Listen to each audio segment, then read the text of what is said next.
Fala galerinha do xadrez, tudo beleza? Pessoal, temos duas notícias muito legais aí para o xadrez essa semana. E uma se trata aí de um menino mais jovem da história a se tornar grande mestre no xadrez. Nós vamos falar sobre o Abhimanyu Mishra, jogador dos Estados Unidos, parece ser descendência indiana pelo nome, né? Mas joga lá pelos Estados Unidos, se torna o mais jovem grande mestre da história do xadrez aos 12 anos. Nós já vamos falar sobre ele, ver partida dele. E também falar sobre o jogador venezuelano que se tornou mestre FIDE aos 88 anos de idade, tá bom? E nós vamos falar também sobre esse assunto, mostrar uma partida dele e inclusive entrar nas estatísticas aí. Será que é possível se tornar grande mestre na terceira idade e tudo mais? Aqui estamos falando de mestre FIDE, né? Mas será que é possível se tornar grande mestre aos 60, 70, 80 anos? Nós vamos falar sobre isso também. Vamos dar uma olhada então aqui nessa matéria que fala do menino Abhimanyu Mishra. O link está aqui na descrição do vídeo dessa matéria. Ele se torna, portanto, o mais jovem grande mestre da história do xadrez aos 12 anos, 4 meses e 25 dias, tá bom? O título anterior, né, o recorde anterior, era do Sergei Karyakin, do russo Sergei Karyakin, que conseguiu aos 12 anos e 7 meses aí de idade. Então quebrou o recorde em 3 meses aí o Abhimanyu Mishra. E conseguiu então, portanto, agora, recentemente, nem atualizou o card da FIDE ainda, mas conseguiu aí a sua terceira norma, né, para conseguir aí o título de grande mestre, o Abhimanyu Mishra, né? Ele conseguiu isso nesse torneio aqui, que teve o GM/IM Norm Invitational. Foi um torneio que teve aí no Charlotte Chess Center, lá nos Estados Unidos, tá bom? Então aí é um torneio que teve realmente já com essa ideia, né, de conseguir norma para grande mestre e para mestre internacional. Vai depender do desempenho aí do jogador, né? E eles colocam uma taxa bem salgada aqui para participar, se não me engano, $850, ó, para participar, para jogar o torneio. Então é um torneio sério, né? Para quem realmente tá ali lutando para realmente conseguir uma norma, né? Porque é um investimento bastante alto para jogar um torneio de xadrez, né? Aqui respeitando todas as precauções aí de Covid, foi um torneio aí muito bem organizado. E a gente teve então aqui o menino Abhimanyu Mishra, que inclusive ficou na primeira colocação, tá? Ficou na primeira colocação com 5,5 pontos. E na segunda colocação o Vladimir Belous, que já é um grande mestre. Ficou na segunda colocação também com 5,5 pontos. Vamos dar uma olhada então nessa partida aqui do Abhimanyu Mishra contra o Vladimir Belous. Então é o primeiro colocado contra o segundo colocado. Vamos ver a partida deles jogando. Então esse menino aí de 12 anos, como é que foi essa partida que fez ele ganhar a norma, né? Não foi só essa partida, mas foi uma das que fez ele conquistar aí a terceira norma e se tornar grande mestre. Aqui o garoto Abhimanyu Mishra abriu com o peão da dama D4. Aqui uma miniatura, tá? Já vai acabar já aqui a partida. Cavalo F6 pelo grande mestre Vladimir Belous. Aqui C4, C5, D5 avançando com o peão. E o Belous foi pro Gambito Benko aqui. Tão criticado pelo Rafael Leitão, né? E com razão. Ele fala, mas por que alguém joga o Gambito Benko? Eu não entendo isso até hoje. C por B5 e agora A6 entregando outro peão. B por A5 e agora G6, né? Então as pretas entregaram 2 peões aqui na abertura para acelerar o desenvolvimento das peças. Cavalo C3, bispo G7, E4 e aqui roque. O Belous não tem nem a pressa aqui de recuperar um peão, né? A bispo C4 jogado foi dama A5 agora, tentando colocar uma pressão aqui no ponto de C3, né? O cavalo fica aqui cravado e aí abriria todo tipo de ataque para cima do ponto de C3. E aqui A7 foi jogado então pelo garotinho Abhimanyu Mishra. Aqui torre por A7 foi jogado bispo D2, tirando aí a cravada do cavalo. E agora bispo em A6 aqui pelo Belous. Temos B3 protegendo o bispo, bispo por C4, B por C4. E aqui já uma posição aqui bastante difícil de achar um lance para as negras, né? O Gambito Benko traz bastante dificuldades aí para as negras. E aqui talvez dama 6 fosse um lance interessante. O Vladimir Belous arrisca tudo agora com o lance dama B4, né? Você deixando a dama aqui na cara do bispo, permitindo todo tipo de ataque aqui para cima da torre, né? Um lance bastante corajoso, não, arriscando tudo aqui, né? O Belous. Provavelmente ele estava esperando aqui que cavalo B5 fosse jogado e as pretas ficam até bem, né? Não foi o lance jogado, mas ele estava provocando esse lance cavalo B5. E as pretas não ficam mal não, depois de dama por C4, não foi assim que seguiu na partida, né? Cavalo pro dama 6 e o cavalo não tem volta, né? Então depois de cavalo F3 desenvolvendo dama por A7, a gente teria possibilidades aí, chances para os dois lados, né? Dama C2, por exemplo, cavalo D2 e D6 seria uma possibilidade. As pretas teriam qualidade a menos, peça menor, mas teriam um peão a mais, um peão passado. Seria possivelmente a compensação aí e uma partida com chances para os dois lados. O problema todo é que depois de dama B4, o garotinho Abhimanyu Mishra vai para o melhor lance da posição. E5 primeiro atacando aí o cavalo. Agora o cavalo foi para H5 e somente agora cavalo B5 aí atacando a dama. Tem diferença? Tem, vamos ver. Dama por C4, foi jogado cavalo por A7. E agora bispo por E5 atacando a torre. Torre agora sai aqui para C1 atacando a dama. E agora dama por A2 e cavalo em F3 com um tempo aí atacando o bispo, né? E aqui, de fato, mais uma vez vai para um lance... aqui as brancas já estão bem melhores, né? Aqui talvez o recomendável seja voltar o bispo. E aí as brancas tentam voltar a torre e as negras pelo menos capturariam mais um peão. Aqui ficariam aqui com 3 peões a mais, né? Pela torre a menos. Não sei se é compensação suficiente, já não estaria muito bom para as negras, né? Mas aqui o Vladimir Belousov enterra tudo de vez com o lance bispo B2 atacando a torre.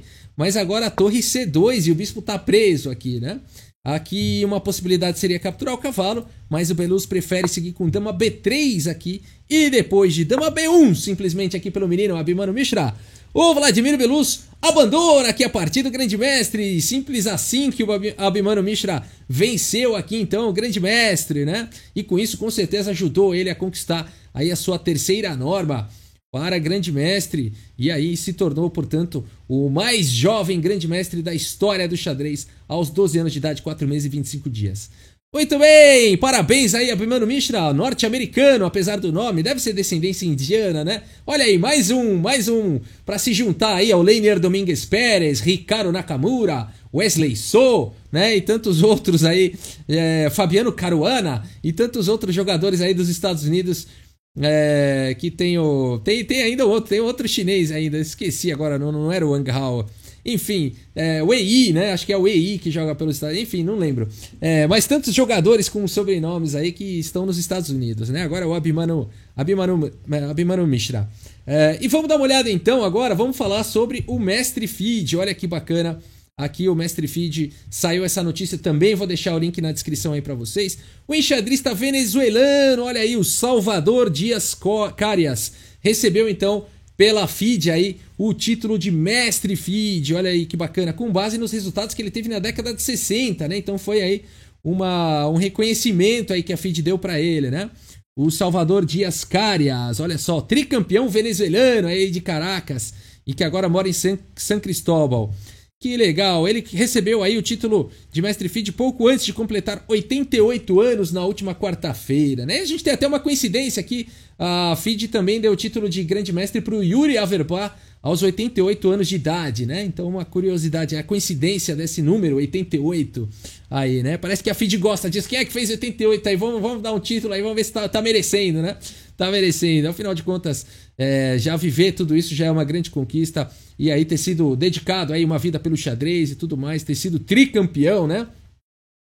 Venezuelano. Então que bacana que ele conseguiu aí esse título de Mestre FIDE, aí o enxadrista venezuelano, parabéns pra ele. E vamos dar uma olhada aqui então numa mini... Ó, que bonita a foto aqui dele levantando o troféu, que maravilha, né? Que maravilha. Então aqui ele em vida podendo receber esse reconhecimento aí, poder ter o seu título aí de mestre, né? Vamos dar uma olhada então numa miniatura aqui também, numa partida aqui do venezuelano, do Salvador Dias Carias. E depois eu vou comentar sobre os grandes mestres aí aos 50, 60, 70, 80 anos de idade. Nós vamos falar sobre isso, tá bom? Vamos dar uma olhada então aqui o Salvador Dias Carias jogando contra Raymond Cassidi. Essa partida aconteceu em Havana, aqui em Cuba, no ano de 1966. Vamos dar uma olhada então, aqui o Salvador abre com E4, peão do rei. G6 pelo Raymond. H4, olha aí galera. A galera vai ao delírio com o lance do Firuza no lance 2, né? Já combatendo aqui o Fianchetto com H4 direto na abertura, quanta agressão, né? Agora D6 foi jogado e aqui cavalo C3, bispo G7, H5, aí atacando mesmo o Fianchetto. Agora cavalo C6, a gente acha que isso é coisa dos tempos modernos, né? A gente acha que esses ataques aí de H4, H5 são fenômenos aí que a Lila Zero ensinou pra gente, que os computadores de redes neurais vêm ensinando pra gente. Olha aí o Salvador em 1966 fazendo isso daí, né? Olha lá. Muito bem, bispo B5 foi jogado, agora E5 aqui pelo Raymond. A D3 simplesmente, bispo D7 e agora cavalo em F3 desenvolvendo, cavalo em A5 propondo trocas, bispo por D7, dama por D7 e H6, olha aí atacando o bispo, bispo em F8, dama em E2 e agora o cavalo volta para casa de C6, temos cavalo D5, dificultando aí o desenvolvimento das negras, né? Você não pode desenvolver aqui o cavalo, senão tá levando um duplo e cai a dama, já fica incomodando bastante esse cavalo em D5. O cavalo de C em E7 propondo trocas e agora C4, ele diz o seguinte, você troca o cavalo, eu abro a coluna C e o seu rei vai para onde, né? As brancas abrem aqui a coluna C e o rei aqui não sabe mais para onde correr. Então C6 foi jogado atacando o cavalo volta para C3 e agora F6 aqui pelo Raymond. D4 tentando abrir a posição, é o que você faz quando o rei do adversário tá no centro. Mas o seu rei também tá no centro, é que tá mais fácil aqui das brancas tirarem o rei do centro do que as negras, né? Então aqui grande roque pelo Raymond, antes que fosse tarde, e aqui bispo em E3. A posição aqui faz esse lance dama C7, né? Aqui talvez uma ideia fosse seguir com E por D4, cavalo por D4, G5, bloqueando aqui as defesas em H6, né? Depois de grande roque, cavalo por H6. Mas, de qualquer maneira, nessa variante, as pretas teriam que segurar a bronca. Depois de um lance como C5, jogar cavalo em F7 e tentar se segurar na posição. Peão toma, cavalo G6 e assim por diante. Com chances para os dois lados, mas talvez já melhor para o Salvador, né?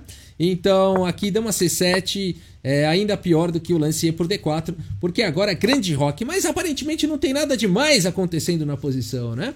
Vamos ver aqui mais um pouquinho. B6 foi jogado pelo Raymond, ele não tá sabendo muito bem o que jogar. Agora D por E5, D por E5, torre por D8, rei por D8, dama D1, cheque ganhando um tempo para pular para casa de A4. Aqui rei C8 foi jogado dama em A4, pressionando aqui na posição e também de olho na casa de A6. G5 foi jogado, o Raymond acha que tá tudo sob controle aqui, sem desconfiar de nada. O Raymond joga o lance G5, faz um bloqueio aqui em relação ao peão de H6, para poder capturar o peão de H6. Ele acha que tá tudo sob controle aqui na ala da dama. Vamos ver, torre D1 foi jogado aqui pelo Salvador. E o Raymond, sem desconfiar de nada, cavalo por H6, simplesmente capturou o peão. O que será que o Raymond não viu aqui, né? O que será que o Raymond achou que estava tudo sob controle? Qual foi o lance das brancas, será que ele não viu? Que vai ser jogado agora e vai colocar as brancas com vitória, com uma posição praticamente vencedora. Qual será o lance das brancas? É o lance C5 aqui, que provavelmente o Raymond ignorou, né? Aqui realmente botando toda a pressão do mundo aqui em B6, né? Dama 6 é uma ameaça, troca, o bispo chegando, a torre aqui combinada com o bispo, taca a dama C4, atacando aqui o cavalo D8 e agora praticamente está acabando a partida já. Mais um lance aqui, o Salvador faz um lance e o Raymond abandona aqui a partida. Se você quiser dar pause nessa posição e tentar encontrar que lance é esse, não é possível que essa partida tá ganha já. Tá ganha, né? Aqui ignorou completamente os ataques na ala da dama, Raymond. Dama em A6, espero que você tenha encontrado. E o Raymond abandona aqui a partida. Que vitória incrível, né? Abandonou por quê, Rafael? Abandonou porque não dá mais, pessoal. Um ataque muito forte aqui em B6. Você não pode cobrir esse cheque com a dama, senão torre por cavalo. Esse desenvolvimento do bispo ficou prejudicado, né? Torre por cavalo e aqui rei por D8. Tá caindo a dama aqui em B7, né? E se rei C7 protegendo aqui a dama também não adianta, né? Aqui perdeu uma peça limpa. Aqui você pode até mesmo jogar torre D7 aqui, vai se já quiser ganhar, ou se quiser para um lance mais preciso, dama D3, mas torre D7 já ganha na hora, né?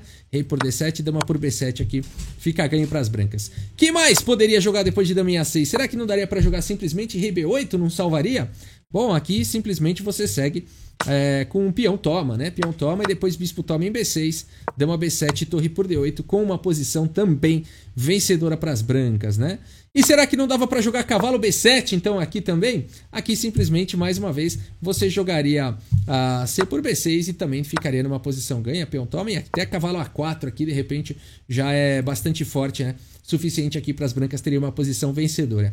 Uma belíssima partida aqui do Salvador, força desse jogador venezuelano que ganhou aí aos 88 38 anos, então, seu título de mestre FIDE, né? E agora esse assunto pode suscitar em muitas pessoas essa dúvida, né? Será que é possível se tornar mestre? Bom, eu já vi que é possível se tornar mestre criança praticamente, né? Aos 12 anos, grande mestre, né? Se tornou mestre internacional aos 11, mestre FIDE, mestre candidato aos 7, 8.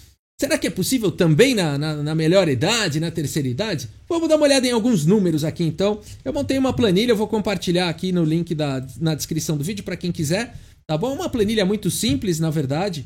Eu peguei aqui da lista de grandes mestres, de todos os grandes mestres que existem no mundo, são quase 2.000, tá? Eu coloquei aqui então nessa planilha, e aqui a gente tem a informação da data de nascimento da pessoa e do ano que ela conseguiu o título. Então, com uma conta simples aqui, Excel você sabe, né? Data, mexer, tem algumas coisas que tem que ajustar, mas enfim, depois dos certos ajustes aí, a gente consegue pegar aqui a idade então com que os jogadores se tornaram grandes mestres, né? E a gente observa uma coisa interessante. Eu criei um filtro aqui para mostrar acima de 50 anos. Quem foram os jogadores então que conseguiram o título de grande mestre acima de 50 anos. E a gente nota que aqui por volta de 1950, olha só, a gente tem uma quantidade grande de grandes mestres aqui se tornando 80, 60, 70 anos, 80, 85. Por quê? Porque começou aqui a distribuir o título de grande mestre, foi quando a FIDE começou a existir, tá? Então foi aqui que começou a existir o título de grande mestre. Então vamos desconsiderar esses casos, porque aqui a gente já tinha jogadores com nível de grande mestre, eles só não tinham o título porque o título não existia, né? Então vamos olhar um pouco mais pra frente aqui da lista, mas a gente continua vendo, olha aí, 73, 60 anos, 70, 60. Então aqui a gente vê realmente muitos casos. Aqui a gente vê, olha só, né, 80 anos, olha só, um jogador aí de Riga, olha lá, da cidade ali da Letônia, do mesmo país de Mikhail Tal, e da mesma cidade, inclusive aqui de Riga, olha só, né, então ele nasceu aqui em 1923, o jogador Elmars Zemgalis, por exemplo, é só um exemplo, e foi se tornar grande mestre no ano de 2003, então aos 80 anos de idade, né? E aqui nessa planilha, inclusive, você consegue abrir o link do Wikipedia que fala sobre esse jogador, então você pode tirar suas curiosidades aí sobre esse jogador. Tem vários casos aqui, 65 anos de idade, olha aqui o Deli Peter Deli, olha só, da Hungria, se tornou aí aos 65, tem 64, 54, 61, 67, né? Aqui a lista realmente tem muitos nomes, muitas histórias, então vale a pena dar uma passeada aí pela lista e tirar essa curiosidade. Olha aqui, 77 anos de idade, olha aqui o Vladas Mikenas, nasceu aí em 1910, foi se tornar nasceu em 1910, foi se tornar grande mestre aí em 1987, tá? Aos 77 anos de idade, o Vladas Mikenas, enfim, vários casos aqui, e vocês são encorajados aí a darem uma olhada, né? Quem tiver essa curiosidade e passear pelas histórias desses jogadores, né? E olhar que realmente existe essa possibilidade, né? Existe essa possibilidade, o xadrez é lindo porque a gente vê matérias como essa, de um menino de 12 anos se tornando grande mestre e de um mestre FIDE aos 80 anos de idade, e uma lista aqui onde grandes mestres aí se tornando aos 70, 80 anos de idade e assim por diante. Tá bom, pessoal, é isso. Se você gostou aí do vídeo, deixa o seu like, deixa a sua curtida. Se você gosta de vídeos de xadrez, inscreva-se no canal. E é isso, muito obrigado pela sua audiência. Um grande abraço para todos vocês e até a próxima. Valeu! Cavalo H5 no tabuleiro de xadrez. De xadrez.